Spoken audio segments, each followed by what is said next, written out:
It's time once again to slip into your camo, grab your bow, and join us out in the field for another episode of the Up North Journal, presented by PSE Archery. The Up North Journal crew is knocked and ready to rock for another exciting adventure. So let's step outside and hit the trail. This episode of the Up North Journal podcast is brought to you by PSE Archery, Carbon Express, Fourth Arrow Camera Arms, Wind Scent Hunting Sense, Killer Food Plots, Seeds, Supplements, and Attractants, Cabela's, Spot Shooters, Limb Walker Game Calls, Twisted Minds Bowstrings, Hunter's Blend Coffee, Antler Action, and Family Traditions Tree Stands. And don't forget you can catch us in syndication at 2 p.m. Eastern Time on goodtalkradio.com. Welcome back to another episode of the Up North Journal, everybody. I'm your host, Mike Adams, starting our 12th season. Dan DeFall with me in the cabin. Absolutely. Congratulations on 12 seasons. Thanks, man. 11 years officially. Our 11th anniversary was The 25th. 5th. Yes, the 25th. 425, right? Yep. So Cool. 25. No, 11 years completed and starting our 12th season. Excellent, So- excellent. Gotta like it. And we're rocking and rolling. Mm-hmm. And, you know, in just in that honor, it looks like it's actually going to get warm. I think so. This week's supposed to hit 70s like 3 days, I do believe. Tuesday, 80. I believe. Hey, Charles Barham, thanks for tuning in tonight. Good evening, Charles, all the way from Iowa. Yes, sir. But, yeah, it's been a week. It has been a week.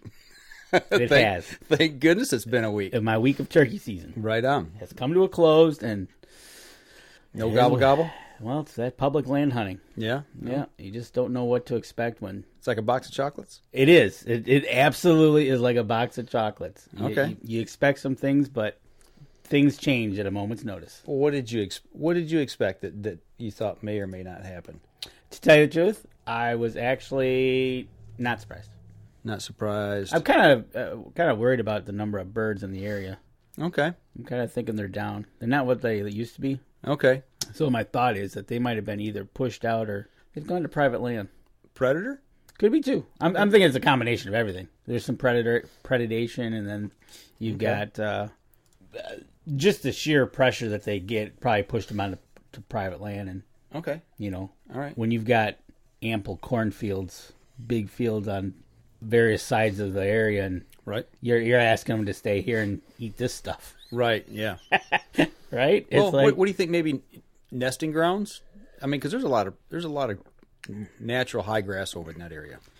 there is, but it could go back to what you said about the predation, right? Maybe. You know, the little varmints that love their eggs. Yeah, and They might do a the number. bigger varmints that love the turkeys. Well, that's true too. One thing I did see, I've seen a lot of deer. Okay. This is like the most I've ever seen in that area. Okay. As a matter of fact, I had to stop on the road for them to cross. It's like, really? Of course, come October 1st, if I were to ask them to stay there, Right. they're not going to stick around. Mm-hmm.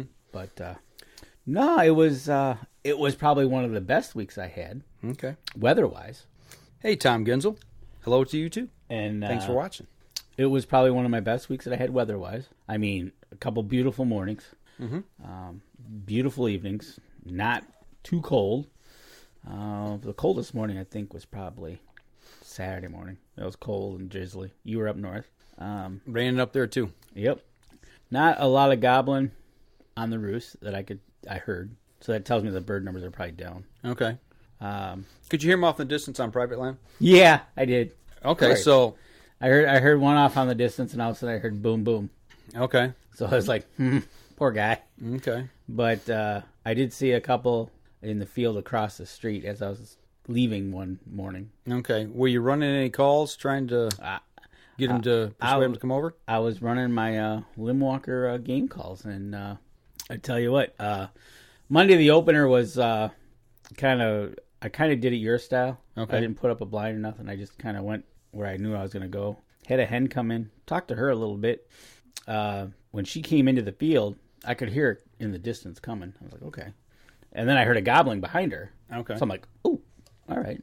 Well, she broke into the field, and I'd call to her, and she'd call back. And all of a sudden, I heard another call behind her and the gobbling. I'm like, oh, there's two hens. Two hens and a gobbler, and he's got one of the hens. Yeah, and all of a sudden, that gobbling kind of turned and went the other way. I was like, oh, He was hand up. okay. So that was my opening morning, and then nothing really till Thursday morning. I went out. Okay. And I snuck in to a new spot. There was no vehicles parked, I said, so I'm first here, so I'm going in. Right. So I snuck in there, held up to a tree, got comfy, and about 10 minutes after daylight, so I look over and a hen flies down off the roost. Oh, really? Okay. I had no idea it was there. Okay. It was about 50 yards in front of me. Okay. I'm like, wow. So she talked a little bit and then just kind of walked off. Okay. But there was no gobbling around. There was no gobbling. I didn't hear nothing. And then Thursday evening, I had 2 hens come in, and then she was putting and stuff, and so I was going back at her, kind of trying to get into a fight, and she just got all cheesed off, and she just went crazy in the woods. So I went back at her. Right. What ended up happening is they started coming at me. Okay. You know, they were going from my left to right, but I got them to turn and come right into me to about 15 feet. Okay. And they walked right by me. Of course, there was no gobbler behind them or anything like that. Right. It was like, come on. Yeah. All right. Here we Show go. yourself. Right. And then I went out Saturday morning. Heard some gobbling. Like, ooh, he's a little distance, though. So, okay. Mm-hmm. So I played a little bit, and he was there. As it went, about 9:30, he was just gobbling his head off. I said, all right, time to go in Mike mode. Mm-hmm. And I'm going after you. Okay. So I took off everything except my call and my gun. You went bareback? Well, I left my camo on, right? Okay, well, you said you took off everything but your right. Your call and your gun. I lightened the load. Okay. I said, I'm going after you. So I grabbed my gun, grabbed my one call and my mouth call, and I started sneaking through the woods. And I would call him, and he's calling back, and we're going back and forth. And I looked and I said, okay, as you're walking through, you could see the train change, right? And there was one big hill that he was on the other side. Like, all right, I got to get to that hill, and then I can sit on top and look. Take the hill. Yeah. Okay. So I'm on the other side. I'm calling. He's calling back. I'm like, okay. So I sneak up there, and I look, and I have a great view. I'm like, oh, this is it. And I looked, and there wasn't anything to me that was a showstopper of them. Before, there was some down trees and some water that maybe he might have been a little... Okay. Didn't want to go around or anything. But, so I get to the top, and I start calling, and nothing. He shut up. Tight lip. You couldn't see him. And I couldn't see him. I sat there, and I was looking, and I sat there looking and looking and looking. I sat there for 10, 15 minutes. Not a peep out of him. That's interesting. And I'm like... You think he saw you? Sure. He might have. If I didn't see him first.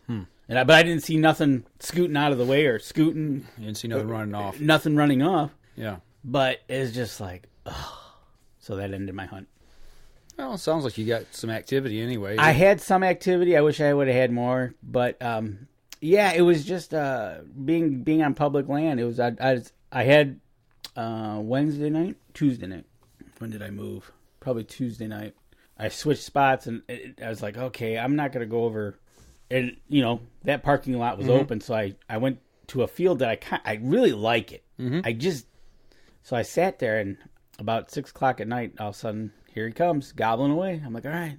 I'm waiting for him, and I'd call to him, and he'd call back. I'm like, okay, you know where I'm at. But he stuck in the woods and just kept walking from my right to left. He was standing in the cover. Yeah. And he's like, okay, where are you at, ladies? Yep. And he never broke out in the field. And I was like, right. Give me let me see you. Yeah. So that was my other close encounter. But he stuck to the cover. Staying in the cover. So then after that, I switched to go to the cover. Were you running decoys? I was running 2 decoys, a hen and a jake. I just like to run that so he sees another competitor. And was there wind blowing your decoys at all, making any movement? Yes. It was windy that night. Okay, so there was a little movement, so you didn't get freaked out by him just sitting there. Right. Matter of fact, when I had those 2 hens come in on Thursday evening, they came in and they were talking, and we were going back and forth, and they kind of looked at the decoys, and they actually got to the back of which would have been the jake, but they just kept on going. Yep. Okay. I guess they were hoping that he'd turn around and follow them, but gotcha. But but that was it. I've seen a few other hunters. So that's a tough go. It is. It's. Is it going to make you change your dates or style of hunting or locations next year, you think, or no? Location, maybe. Okay. Style? I don't think so. Still want the same first week? Yeah, I like that first week. I like getting out there.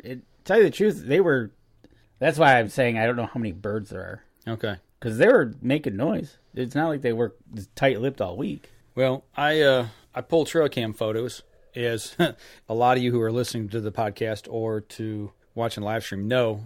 I posted some of those online this week or this weekend. But the ones I didn't post are my turkey photos. Oh, cool. Actually, I haven't went through all my trail cam photos yet. You haven't gotten there yet? But no, I staged 2 cameras and was scouting for birds, and I generally know where they're at. Okay. Winter chicken dinner, I know where they're at. So we got some long beards, and I'm going to go after them. There you go. You go next week. Not this week, coming up a week. Well, I'll be up north next Saturday. We got to do our camp meeting, and then depending on timing and how long it runs and everything, my goal is if I'm still there and the weather's good, I'm going to go out and hunt that afternoon. Okay. Do the evening hunt, see if I can lay down a bird or not. But if not, it depends on the weather and the way the birds are acting and just how things go. I might stay Sunday morning, but I doubt it. I'll probably just go ahead and come back home and then plan on the next 2 weeks. Okay. Yeah, 2 weekends hitting it.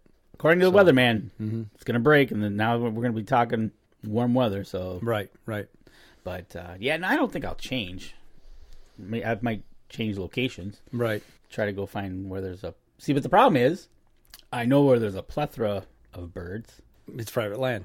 Well, that and the other public place where I know there's birds. Mm-hmm. Everybody and their brothers. You know how that goes, right? So it's like, yeah, okay, I got you. Well, it is what it is. Yeah. All right. But other than that, hey, it was good to be out. Good to see the sunrise in the morning. Absolutely. Nice temperatures. Yeah. Saturday was a little cold, but Thursday morning was just an absolute gorgeous morning. It was just one of those things that sun coming up and that's what makes turkey season so good. Yeah. But one of the things about hunting in public land is Thursday night when I had my encounters with my hens. Mm-hmm. I sat down probably about 3:00, and I sat till 8:00, mm-hmm. and I got to enjoy the sounds of bongos and drums. Okay. All 5 hours. Was it a radio or was it somebody? No, it was a group that was playing. Well, I guess 5 hours. It wouldn't be on the radio. Yeah, it was a group playing. You think that had anything to do with maybe them? No, I know they're kind of they're at least a half mile away. Okay, all right. But it was just, do you know how many different beats you can have to a bongo or a drum? 5 hours worth, probably quite a few. But it all sounds the same after a while. Right. And it was just like, really? Thanks. So they stopped, I think it was like 7:30, 7:45. It's like, finally. Oh, I'm done hunting. Yeah, right. Yeah, go figure. So I got to enjoy that. Well, I tell you what, we're bumping up here close to our break. So why don't we go ahead and take our first break, and we come back. We got a lot of stuff to talk about tonight. Actually, yes, I don't know if we can cram it all in or not, but we're going to step outside, take our first break. When we come back, we will continue the conversation of weekend up north and whatever else. That's right. All right, we'll be right back after this.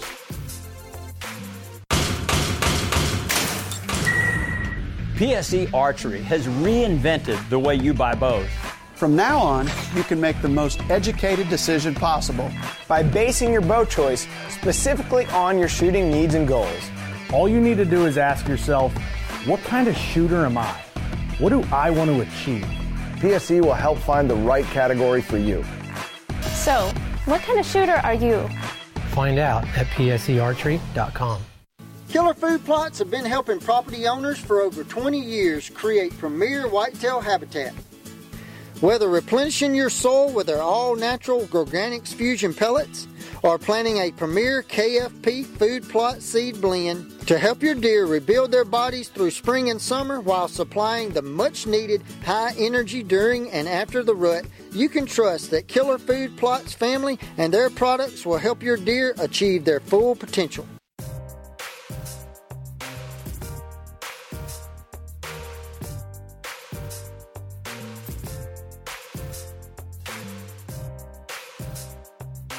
Welcome back. Second segment of the show. Before we go any further, we got some news we want to share. Do. We should have done it right off the top, but we didn't. So No. We want to ease into this. Right. So, but if you've been listening to the show the last couple weeks, you will have noticed that we tried a new coffee right here. Hunter's Blend, Awaken the Hunt, huntersblendcoffee.com. But the good news from them is they are now the official coffee sponsor of Up North Journal. You know how I like coffee. Yeah, well, that plays right in to you. So we want to thank them for getting on on board. Yeah, yep. Absolutely. Get over to huntersblend.com. Check them out. It's definitely coffee with a purpose. Keeps you awake. Yep. Awaken the Hunt. Awaken the Hunt. And don't have it too late at night because it keeps you awake. That's right. And these guys, they contribute to the outdoors and outdoor organizations and things like that. And actually, we're going to get them on the show here real soon. Matter of fact, what's going on? We were trying to have them on this week, but I guess they're in the process of moving the company. Mm-hmm. So moving to a new facility. So they're a little busy. Mm-hmm. So hopefully in May, we'll break them free from their move. And we'll have them on the show and talk more with them. Yeah. But they are now the official coffee sponsor of Up North Journal. So make sure you go over right there's their website, huntersblendcoffee.com. Yeah, check them out and take them with you to camp. I did. You did. I did this weekend. So right here's the bags, the coffee. 12-ounce bags. So go over and check them out. Yeah, Get some ordered. I'm not a coffee connoisseur like you are by no means, but it's one of the smoothest coffees that... It's funny, sometimes I'll have this in the morning on my way to work, on my drive, and then I'll get there, and then I'll have a cup of... Something that's provided there. Mm-hmm. It's like, Right. Well, Jake, he likes coffee. Yeah. My youngest boy, he just turned 19. Big shout out to him. He just turned 19 this week. Just had a birthday. So, but... for a kid his age in college, he drinks coffee, and he kind of takes it after me a little bit. And we got our pot of coffee ready for the show tonight, and we had a little left over. I was like, give this a try and tell me what you think. And he's, I said, just try it. Let me know what you think. So he did. Right before he left to go back to school, he's heading back down to college. And he's like, wow. He said, this is smooth. It is. This is good. It's one of the smoothest coffees I've had compared to big name brands. Yeah. Man. And that, I think... Oh, the one we use at work in our coffee station is Dunkin' Donut. Mm-hmm. And I don't know if they bring it in or whatever, but it's like, talk about a 180 from a smooth to a gotcha. Oh, man, it is just out there. But welcome to the Up North Journal. Welcome to the Up North Journal. Hunter's Blend Coffee. Yeah, absolutely. You'll see them around at camp, around the breakfast table, around the blind. I made two pots of it up at camp this weekend while I was up there. Okay. And man, you talking about the mornings, getting up early in the morning and getting fired up. I actually woke up at 4:30 in the morning, Saturday morning. I don't know why. I went to bed. It's my normal time I get up. 10:30-ish, maybe 11. 4:30. But I woke up and I was like, bang, I was wide awake. I tried to lay back down, and I did, and I tossed and turned. But I finally got up about, 7 o'clock. Made a pot of coffee, went outside, drank my cup of coffee. Out there watching the birds come in, the geese and the ducks hitting the water, and it was electric, man. It was really good. Is snow all gone? No, not yet. Okay, it'll be gone. There's actually, I was going to load a photo tonight, and I actually forgot to. Oh, okay. Of me driving out of camp, the road coming in, there was a little bit of snow. So give a shout out. Tim Cias is now watching us on the live feed. Hey, Tim. Lim Walker game calls. You'll be using those calls when you're up there. I used them all last week. Got them right here, right down here in front. If you can see them here in the photo. Well, you know what? Oh, let me drop the name banner here so everybody can see what we're talking about. And there you go. You can see them right there. There you go. There's the calls. Lim Walker game calls. So get your calls. I'll tell you, they're awesome. He has got, you know what? I was using, he sent us a few calls, so I was like going through them all. Mm-hmm. It was like just trying this one, trying the glass, trying the glass over slate, trying the slate, trying the red slate, trying the aluminum. But man, they all sounded so good. I think, if I'm not mistaken, Tim shot his bird over the red slate, which is I think it was, yes. Which it was the purr call. Yep. It was, it was, man, I ended up being the one I was using the most was the glass over slate. Okay. Just because I could spin it in my hand. Okay. And but man, brought some hens in. Yeah. Well, okay. Good. So, it works. They liked it. You just need to get where there's some toms. Yeah. So I heard them. But I'm looking forward to it. If I can get out next Saturday, that's my goal. Saturday evening. If I go up after work on Friday night, okay. I might try to set the clock and get up early and get out there before our camp meeting. I did that last year, and actually I rolled a tom. I misjudged my distance. You rolled it. Maybe you should start a tradition. Shoot a tom before the meeting. Yeah, that'd be nice. Yeah, come back with that in my turkey sling. Right, exactly. Hang it up over there on the pole, and everybody can look at it while we're talking at camp. There you go, talking deer and looking at your turkey. But I was out turkey hunting, and you were up doing a deer browse. Do you want to talk about the survey, or do you want to talk about the photos? Well, before we did the survey, I got up there. I took Friday off work. Okay. Went up to camp so I could get everything opened up for the season. That we already turned the water and everything on. And I just needed to get everything kind of freshened up and opened up for camp. And we were having about 15, 20 people over Saturday morning for the deer browse survey that we're going to do. But when I got there, I went in, turned the water on, and opened a couple doors real quick. And I needed to get some gear out of my Jeep, so I got the cooler out, had the food in, put it inside the door, made sure I had propane for the grill so we could do the hot dogs. Right. And I'm like, you know what? I need to run and check and make sure that the snow is off the main road so I can get back to where we're going to do the survey. Okay. Because there's one spot right when we first came in, there was some snow. There was a little, shaking and dicing and trying to get through it. It wasn't real deep, but it was real icy and hard because it was in the shadows. So I took off, and I was gone for about 2 hours. Checked trail camera photos and all that kind of stuff. Pulled all my cards, got back. And I started unloading my other personal stuff, and I walked into my room, put it on the bed, and I turned around to come out, and I'm like, what's that noise? I hear this little uh-oh. I'm like, that sounds like air pressure coming out of a tire. And I looked, and the door to my sink was open, and there was a water leak. Oh. And it had been leaking for 2 hours. In your little room there? Yeah. At your sink? Yeah, it had leaked out about 1.5 feet in front of it, over to the door, and halfway through my closet. Yeah. Ah, yes. So I got the water. I shut the valve and everything off, and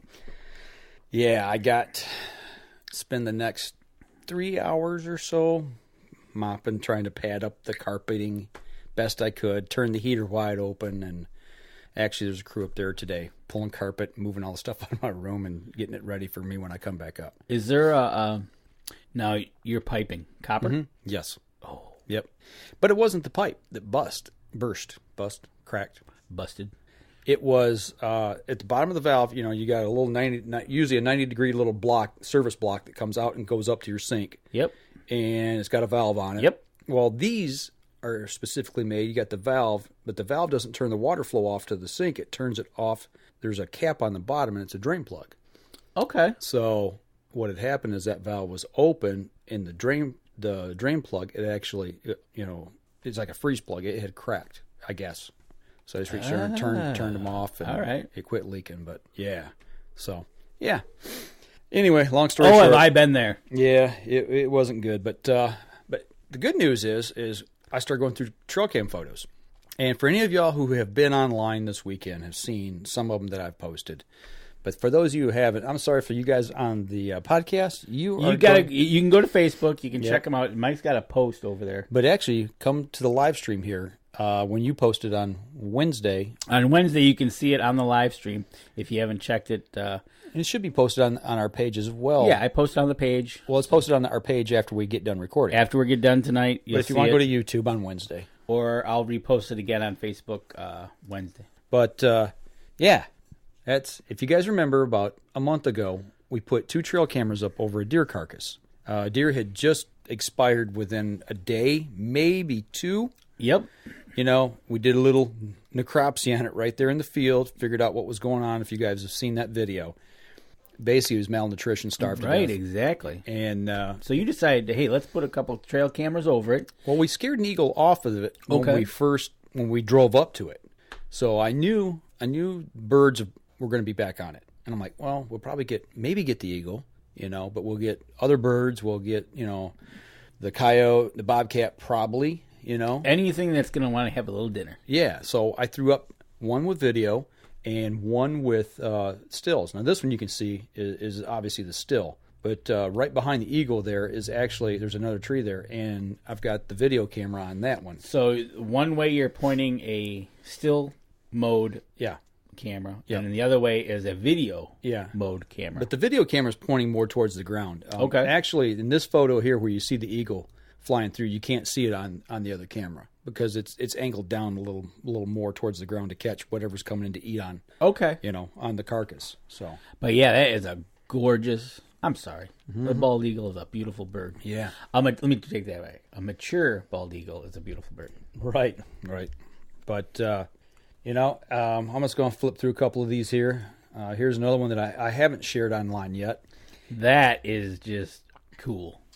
And is this? This is the one that actually you just found. We just kind of discovered something in this photo tonight. Yeah, and actually it's if you look towards the right-hand side underneath the bird there, underneath his tail, right at the edge of the screen is the deer carcass laying down there. And what I didn't know, I thought was snow, but there's another eagle's head there. And I asked you when we were looking at these before the show, I said, do you have more than one eagle? Yeah. No, I got one eagle. Yeah. No, there's two. No, you got two mature eagles. You said you have an immature one. Right. Yeah, well, I got an immature one as well that I've got on camera. But yeah, if you're looking at the photo right under his tail where it looks like it's snow, just look to that left-hand side there, and you'll see the other eagle head sticking out of the frame there. And we just caught that. So that was pretty cool of seeing that. So let me go to another image here. Now this one here just simply blew me away. That is a great in-flight still photo. It is. It's incredible.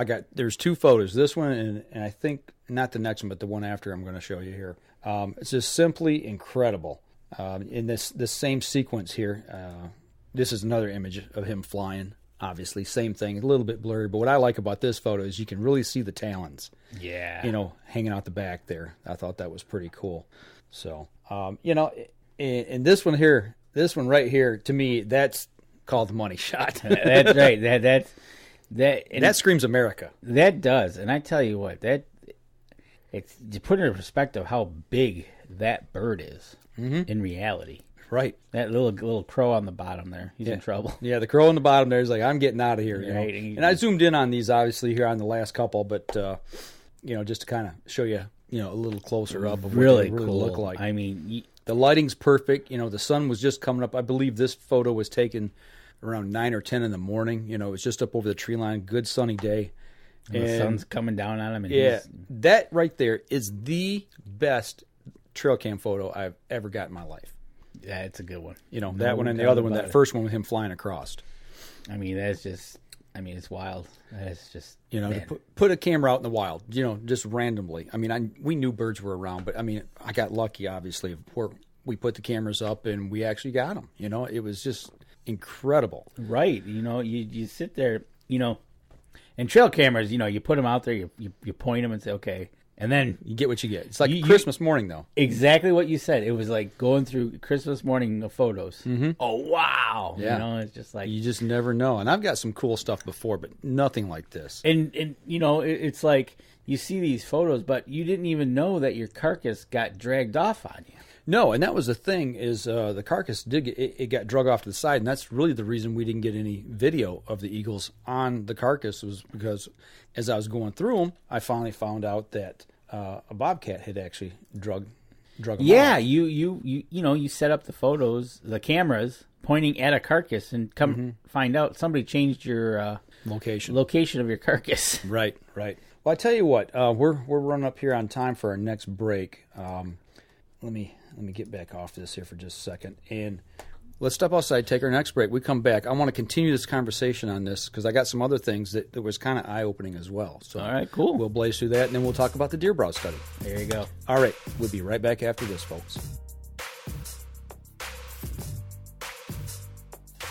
PSE Archery has always dominated the speed category. Now, the most revolutionary cam system ever to hit the market has perfected the shooting experience.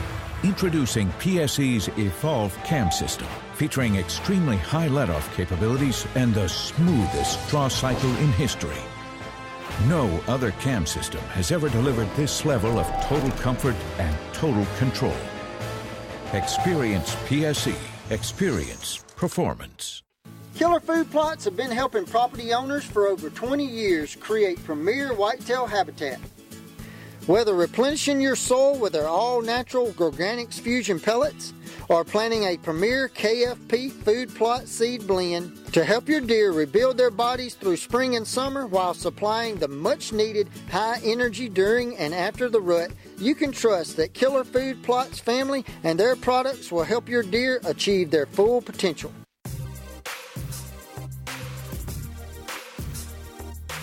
Welcome back, everybody. Third segment of the show. You know, we've been talking a little bit about, the eagle photos and all this stuff that's been going on and talking about different critters and things. But I did jump right back into this. I got another photo here that kind of blew me away. What you're looking at is a coyote putting these two cameras across from each other.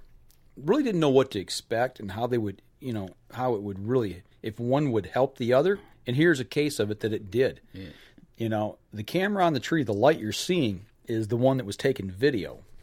That's your video camera pointed down at the deer carcass. At the deer carcass, yeah. And, there's the coyote coming in, over the site. The actual animal had already been drug off by Mr. Bobcat. But he come in just sniffing around looking. But, these are Browning cameras. And, you've heard me talk about these things before, but these are the no-flash, infrared cameras. And what you're seeing is the infrared being shown off that camera to pick up the image of the coyote. And the coyote's not even being No, it didn't phase him a bit. Didn't phase him a bit. And that, that's a still, obviously, from the other camera. That's what you're seeing. And it kind of lit him up. You can see how it's kind of backlit so you can see the silhouette. It lit him up, and it lit up there's a little guy in the bushes there. Looks like some eyeballs. Yeah, there's some other eyeballs there. I don't know if that's another critter or if that's, a lens refraction of some sort. I'm not really sure. But, this right here is the video of the coyote coming in, doing his thing there. So as you can see, the bright spot is what we were seeing on the still. Yep. Okay. When that other camera went off. And now the reason why he's going that way is because the carcass got moved on you. Yeah. Right. Now, if what we're talking about here is, we'll flip over to that video. Oh yeah, you see. There's that's where the carcass started. Yep. That's a bobcat dragging it off. And you think about a bobcat the size of them, and they can get pretty decent in size. But this cat, he's working, he's dragging that deer off. He is giving all he's got to move that deer. And this photo or that video was taken. I got to think back now. That was 3:18. That was at 2. No, is that 2? Yeah, 2:49 in the morning after I had put that camera up. I put that camera up the day prior at about 4 in the afternoon, 5 in the afternoon. And he was there 12 hours later, dragging it off, saying, "Hey, I'm taking my dinner." Yep, dragging it off. So he drug it out of the way. And actually, let's go to another video here. He came back the next night at 8 that evening, and he's come back in looking for okay, is there any scraps left? But he actually drug it out of the camera frame, and that's the reason I never got the eagles on video. Right, because he moved it on you. Yeah, I could see their tail feathers and wing tips and stuff like that in the video, but he drug it completely out of the camera frame. Next time you have to drive a stake through the carcass so it doesn't have to move. You say that, and that's funny you say that because I actually thought of that. No, really, you get a piece of re-rod of 2 feet long and put a piece of wire to the leg or something, and you stake it down. Stake it down because look what happened. Yeah, right? keep them from dragging. And that'll happen again the next one. Oh yeah, absolutely. They'll drag it to the next cover. That was pretty cool. Getting those images. Absolutely. I mean, that's just awesome. But kind of moving along here. Oh, speaking of predators. Did you see any bear tracks? Not a one. Not a one. Not yet. Nope. Okay. But I may have them on camera on the one I haven't checked yet. Oh, I got all the pictures. I just haven't went through them yet on another camera. So, but this photo here, this was the early December, or I mean not December. This is the early April snowstorm we had here in Michigan. If you look at the front legs on that deer to the left, the snow's pretty deep there. It's right up to his, not quite to his knees, but it's foot of snow. Yeah, probably about a foot of snow, roughly. Yeah. And this was the morning after the big snow. So just kind of to show the relationship there of what was going on. And then this is later on. This right here is actually the 21st of April. This was after the ice storm come through. Okay. It dumped another 15 inches of snow or what have you on the ground. And if you look at this deer, he's browsing on pine needles. He's going for anything he can eat. This goes back to what we were talking about with the property being overbrowsed and, the habitat needing to be changed around a little bit, the food plots getting overbrowsed. It's just we got too many deer on the property for the amount of food that we have. And that's one reason I wanted to show that photo. And right here's another up-close photo of a mother and a yearling. Same thing. Same tree. one. Yep, same one. And there's another deer back in the pines behind it. And there's one off to the right-hand side in the pines. And they're doing the same thing. I've got several photos of deer doing this. But this one right here, this next one, this is what confused me. The snow's all gone. It's melted. But they're still doing the same thing. They're coming in. They're eating on browse, woody stem material. Anything they can get their little choppers on. Yep, exactly. Because our food plots right now, actually this weekend they were green. What little bit was growing, but there's very little growing. I mean, it's minuscule. If you remember last year, we said everything got mowed to the dirt. It looked like a putting green, but it was tight. It was that tight, but there was more dirt than there was green. Well, hopefully this week it gives them a good green up, because I noticed down here the buds on the trees are popping leaves and stuff on the underbrush. Right. That. They're starting, so it'll give them something. Right. Hopefully this week it'll be a good one for them. Well, and you and I, we talked about this, and I zoomed this picture up so I could see it on my tablet when I first got it, so I could really see what that was in his mouth. I'm like, is that a stick? It's not a stick. It's actually looks like material from the intestinal tract. It looks like a piece of intestine that's been stretched out and dried. And I don't know that that's what it is, but it's some byproduct of an animal. That's what you kind of look at it. It goes, it's not bark. It's not. Yeah. Well, there has been deer known to eat the remains of somebody who died out in the field. Last year, somebody got some proof of them eating on human remains. So they will eat birds occasionally that have died and dropped. I've heard that as well. So they are carnivorous when they have to be. But I didn't know they were cannibals. Wow. But I think that's really what I think. It because could be, sure, because with the carcass being around, you don't know where everything got scattered to. Right. If you look, there's a log on the ground right off the end of the tip of his nose a little bit there. And right behind that's where the deer carcass was. So it's not all the realm of possibilities. But if you look at this next photo, he's eating the same thing. It's laying there on the ground. And if you look at the photo before, that black strip is not there on the ground. So he dropped it down, to do his little nibbling. And then this one here, he's got a piece of it in his mouth. So he's chewed a piece off. He's chewed it off and he's eating it now. Yeah. So, yeah, it's wild. So, it's survival, man. You do what you got to do. It is. That's this time of the year, that's exactly what it is. It's survival. And I guess they eat what they have to, Did you see a lot of deer this weekend just roaming around, or? On our place, I didn't see as many as I thought I'd see. They're still coming out of the wintering grounds, but on the way home, I seen deer everywhere. But I will say this: every field of ours that I went past had deer in it, and everyone had their nose to the ground eating. Okay, where there was green, and they'd look up and look at me if I was a couple of times I was walking. I went out and took a morning walk on Saturday morning, and they looked at me, and that was probably within 75 yards of them. They just said, hey, you put keep their head walking. back down and kept browsing. They didn't pay me any attention, And during the deer browse study, at one point we got, I would say, less than 50 yards away from a pack of 5. Really? And they lift their heads up, looked at us. We just stood there, and I had the video camera. I was taking video and stuff.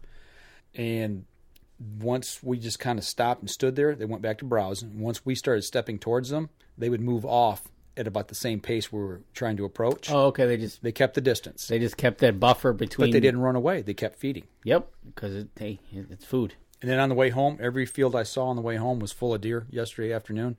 And it didn't matter if it was morning, afternoon, or evening. Deer were feeding. Over in the private area down the road, there every evening when I was coming out of the woods from they're in there. Mm-hmm. They were just their head down and mowing away. Right. Well, it's that time of year. Green ups here. They've had a hard winter, and they're just trying to put the feed back on. Yeah, exactly. They got some catching up to do. Unfortunately, we had that. this is going to be the coldest April on record. Yeah, March was too. March was the coldest or second coldest. And we broke the record for the most snowfall here in Flint. So go figure. Exactly. You mentioned that. But yeah, so hopefully we get some green up going. I think this week with 70s, 80s should be. Right. The blossoms should be popping in. Well, the turkeys that I saw on trail camera, which I didn't have time to get any of those photos gathered, they all looked healthy. They all look, they look good. They look like they do in the springtime. Good. So, and actually I had more birds on trail cam than I expected to see. Really? Yeah, so that's good.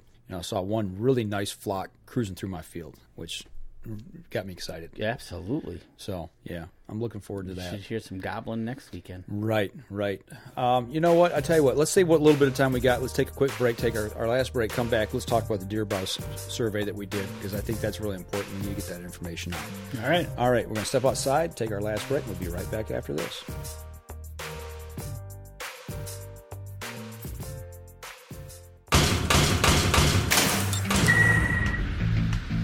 Acceleration is part of PSE's DNA. PSE pioneered the speed movement. Now they've developed the vapor category to help you find the most powerful bows on the market to fit you. High speed equates to intense power and building the momentum you need to be successful. Are you a vapor shooter? Find out at psearchery.com. Killer Food Plots have been helping property owners for over 20 years create premier whitetail habitat.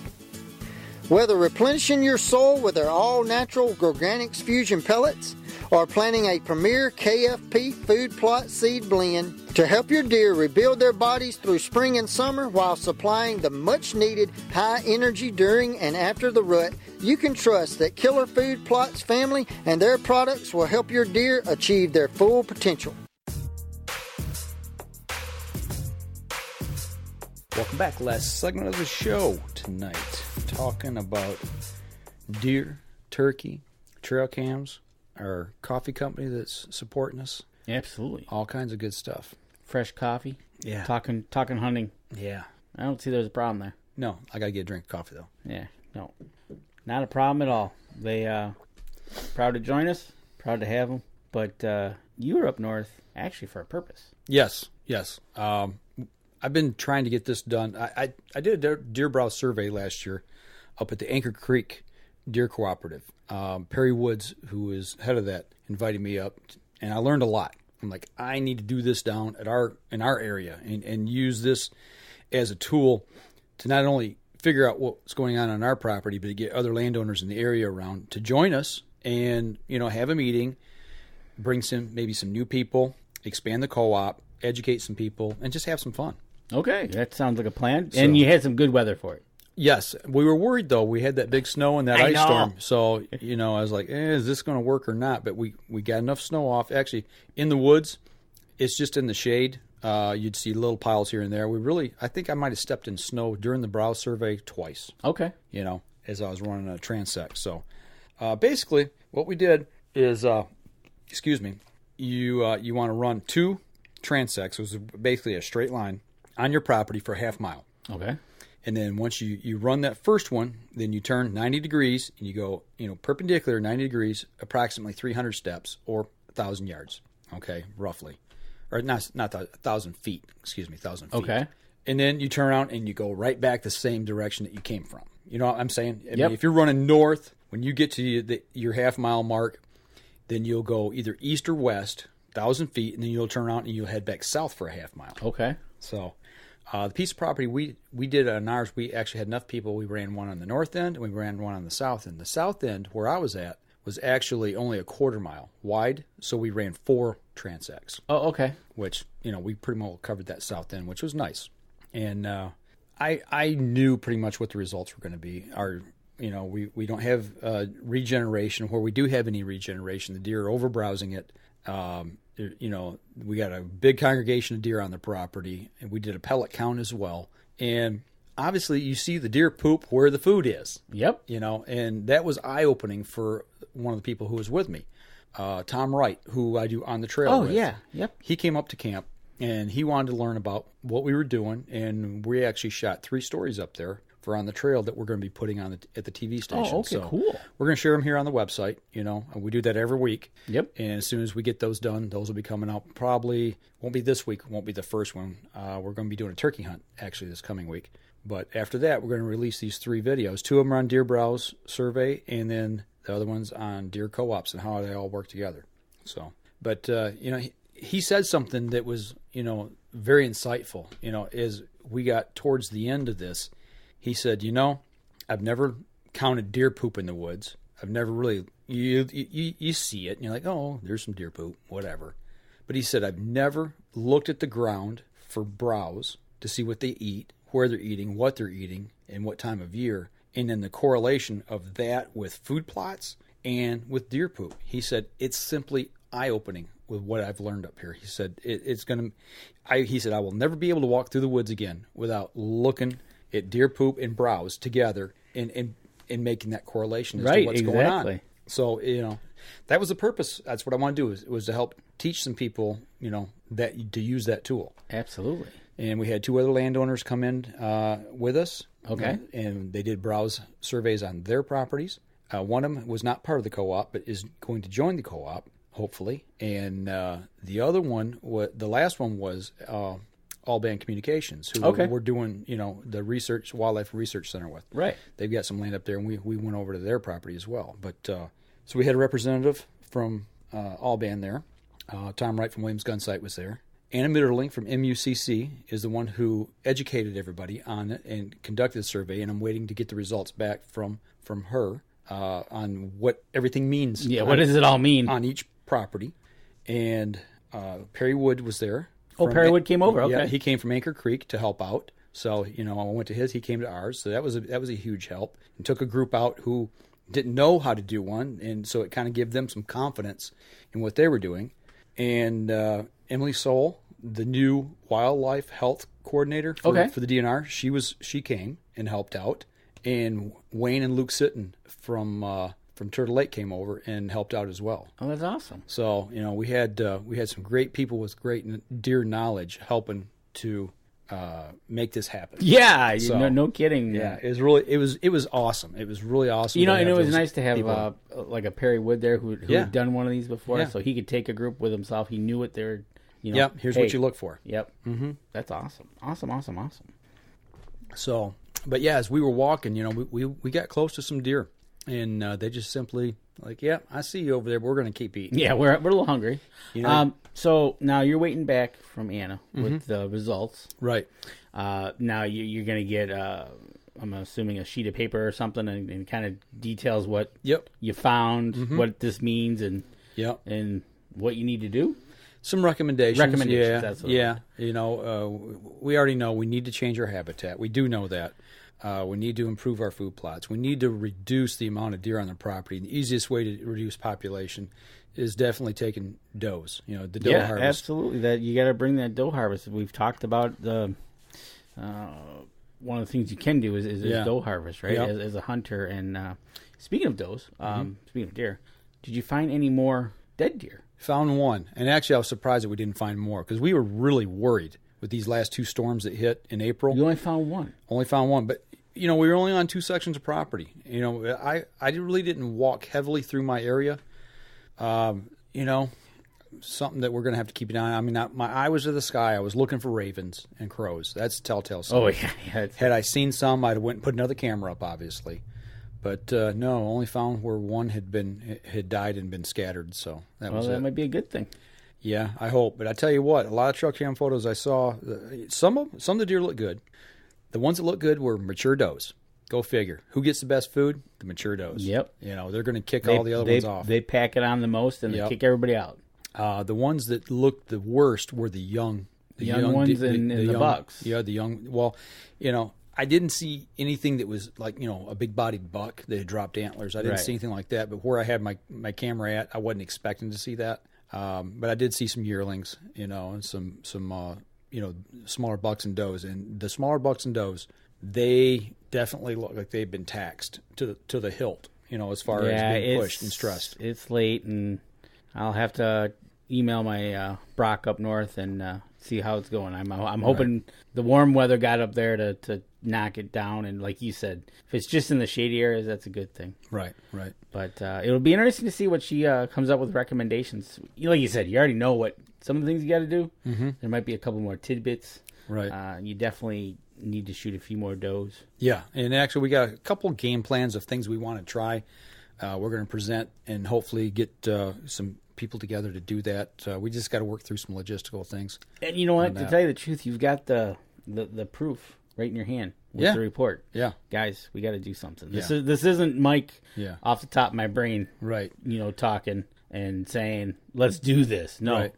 Here it is. Well, and actually, I do have to say that our guys at camp are really good about shooting does. Last year we didn't hit our target number, but it's surrounding landowners. We need some help. You can't rely on just one group of guys to do it. It's got to be area wide.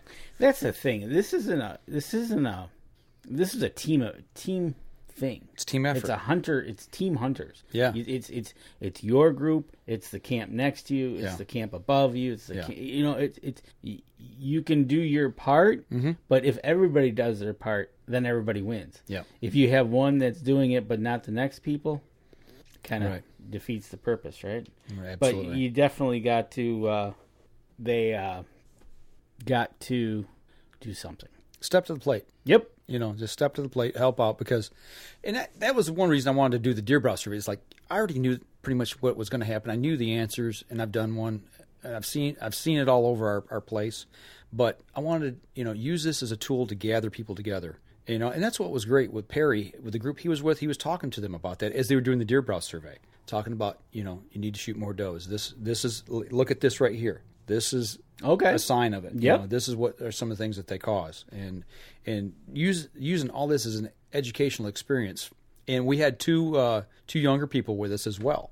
And I'm like, man, that's great, because I said, one was from one camp, one was from our camp. And I'm like, you know what, you guys are going to be running these camps in 10, 20, 30 years from now. That's right. Learn when you can teach somebody at that age deer stewardship, and they can take that and they grow up with it. And then they apply it as they go forward. It starts that changing of the mind from old school to using science to make it a better place. Exactly. And and you know what? I think it goes a long ways when you can show them something like a study, as opposed to guys and girls sitting around a table. Hey, we've been doing this for 20 years. We know what we're doing.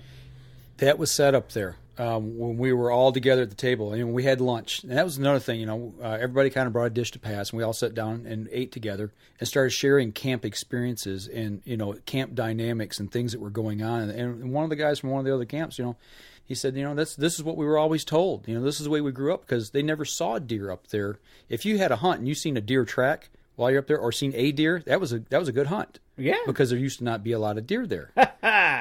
But now, on the other hand, it's completely flipped. But when you've got those older generations who really had, had very limited resources, you didn't cut trees down because it takes a long time for them to grow, and that's the habitat. Well, now we know differently. We know that there's science provided that old growth forests do not support good deer habitat. Plus, I think through science, the hybrids, the different trees that they've come up with that are a little bit faster growing.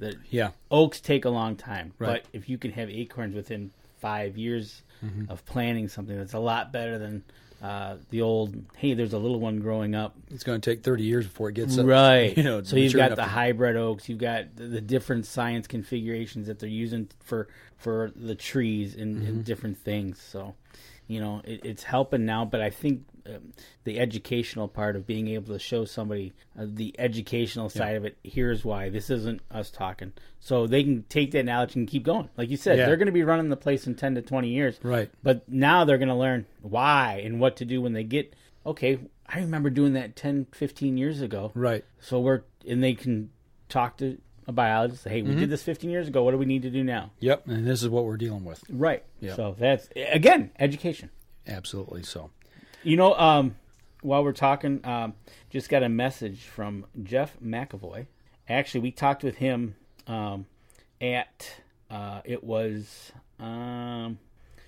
talked about new turkey hunters. It must have been on episode 455. Okay. And how you would shape the peg. Okay. And we talked back. He sent us a picture that he was able to call in a flock.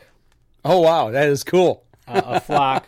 He said he got them within 20 yards. Unfortunately, they're all jakes. And he wanted to take a bigger tom for his first bird. Thanks again for the info, and congrats on the 12th season. That had to be exciting. Absolutely. That had to be really exciting, And once again, sharing a little knowledge, passing it along, helping other people. And that's what we got to do as hunters, and outdoorsmen and fishermen. And I was online this weekend with a guy I used to work with. He was going up to the Asabo, first-time trout fishing. Oh, he's going to go do some trout? That opened up this Saturday, weekend, right? Yeah, Saturday morning, yep. And, I was throwing tidbits and pointers to him as we were talking back and forth on Facebook. And, I said, hey, try this, go to this spot. I've fished here before and, had some decent luck. You use these patterns.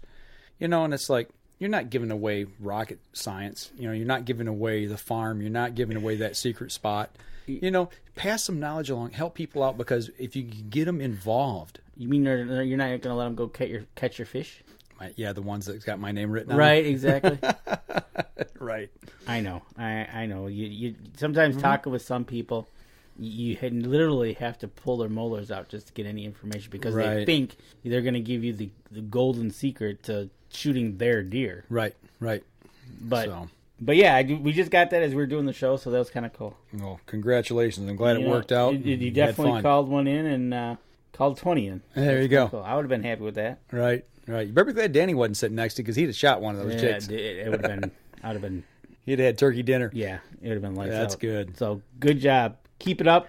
Keep us informed. You're probably still hunting. Let us know. All right. Well, I'll tell you what. Let's wrap up the podcast portion of the show here this week.